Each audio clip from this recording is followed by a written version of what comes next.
আসসালামু আলাইকুম। প্রিয় দর্শক, আজকের এই আলোচনা নিবেদিত সেই মানুষটির প্রতি যার অবদান আমাদের জীবনে অনন্য। তিনি আমাদের বাবা। বাবা হলেন সেই মানুষ যিনি দিনের পর দিন পরিশ্রম করে নিজের স্বপ্নগুলো বিসর্জন দিয়ে আমাদের জীবনের প্রতিটি পদক্ষেপকে নিরাপদ আর সুন্দর করে তোলেন। আমরা যখন অল্প বয়সে পৃথিবী দেখতে শিখি তখন হয়তো বুঝতে পারি না বাবার কঠিন পথ চলার গভীরতা, কিন্তু তার প্রতিটি পদক্ষেপের পেছনে রয়েছে আমাদের জন্য একটি সুন্দর ভবিষ্যৎ গড়ে তোলার নির্লস চেষ্টা। প্রিয় দর্শক, বাবারা কম কথা বলেন, কিন্তু তাদের কাজগুলি বলে দেয় তাদের ভালোবাসা। আমরা যখন রাতে নিশ্চিন্তে ঘুমাই, বাবা তখনও কাজের চিন্তায় নিমগ্ন থাকেন। তার কপালে ভাঁজ পড়ে, চোখের নিচে ক্লান্তির ছাপ দেখা যায়, কিন্তু তিনি মুখে কিছুই বলেন না। বাবার চোখে স্বপ্ন থাকে আমাদের সফলতা নিয়ে, আর সেই স্বপ্ন বাস্তবায়নের জন্য তিনি দিনের পর দিন নিজেকে নিঃশেষ করে দেন।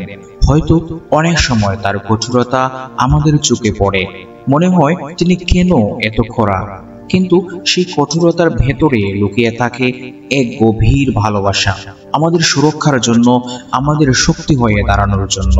অনেক সময় আমরা মায়ের মমতা নিয়ে কথা বলি, তাই না? কিন্তু বাবারা যে কষ্ট সহ্য করেন তা গোপন রাখতে জানেন।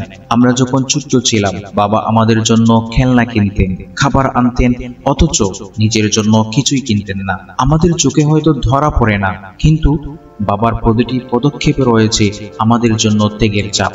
প্রিয় দর্শক, আমি আজকের এই ভিডিও থেকে আপনাদের উদ্দেশ্যে কিছু কথা বলতে চাই। প্রিয় ভাই অথবা প্রিয় বোন যিনি আমার ভিডিওটি দেখছেন, আমরা বড় হয়ে যখন নিজেরা স্বাধীন হতে শিখি তখন যেন ভুলে না যাই আমাদের বাবা মায়ের ত্যাগের কথা।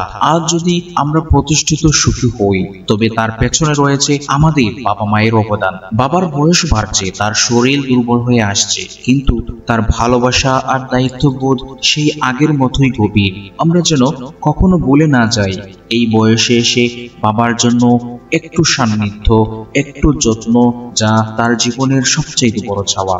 তাই যখনই সময় পান বাবার পাশে বসুন, তাকে জিজ্ঞাসা করুন তার দিন কেমন কাটছে, তিনি কেমন অনুভব করছেন।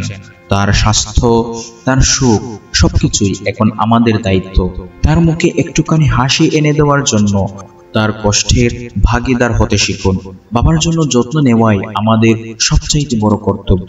আল্লাহ তাআলা যেন আমাদের সবাইকে বাবা মায়ের প্রতি শ্রদ্ধা এবং ভালোবাসা প্রদর্শনের তৌফিক দান করেন। তাদের জীবনের শেষ সময়গুলো যেন আমরা তাদের যত্ন নিয়ে ভালোবাসা দিয়ে সাজিয়ে তুলতে পারি, সেই তৌফিক যেন আল্লাহ তাআলা আমাদেরকে দান করেন। আমিন। সবাই ভালো থাকবেন, সুস্থ থাকবেন। আসসালামু আলাইকুম ওয়া রাহমাতুল্লাহি ওয়া বারাকাতুহু।